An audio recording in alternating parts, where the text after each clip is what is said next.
પાદરા તાલુકાના રનુ સ્થિત તુલજા ભવાની મંદિર ખાતે સાકંભરી નવરાત્રી દરમિયાન મોટી સંખ્યામાં માઈ ભક્તોનું ઘોડાપુર ઉમટ્યું હતું।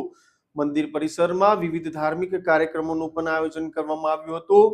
સાથે વાત કરીએ તો આસો નવરાત્રીની સાથે સાથે આ સાકંભરી નવરાત્રીનું અનેરું મહત્વ રહેલું છે।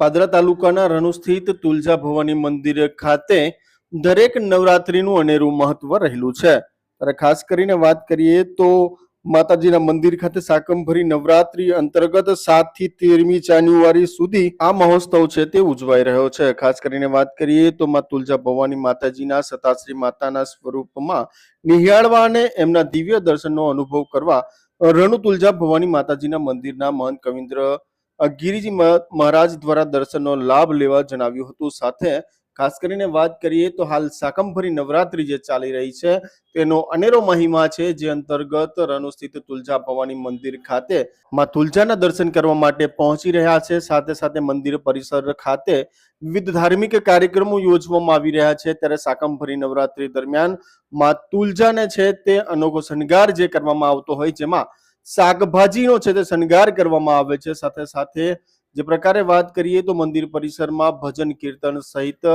મોટી સંખ્યામાં ભાવિ ભક્તો હાલ છે તે ઉમટી રહ્યા છે। સૌને મારા જયમાં। મારું નામ મૈત્રી ગાંધી છે। હું પાદરાની રહેવાસી છું। મને મારી માને દર રવિવારે હું મળવા માટે આવું છું। માં મારી દરેક મનોકામના પૂર્ણ કરે છે। માતાજીના આશીર્વાદથી મારા ઘરે એક સુંદર દીકરીનો જન્મ થયો છે। મને માતાજી પ્રત્યે ખૂબ જ શ્રદ્ધા છે। મારી માં બધી સૌની મનોકામના પૂર્ણ કરે છે। જય માં। મારું નામ પ્રેક્ષા પ્રશાંત ગાંધી છે। સાકંભરી નવરાત્રીનો ખૂબ જ મહિમા છે। અમે અવારનવાર દરેક નવરાત્રીમાં માતાજીના ધામમાં આવીએ છીએ, આનંદનો ગરબો કરીએ છીએ અને માતાજી બધાની તમામ મનોકામના પૂરી કરે છે।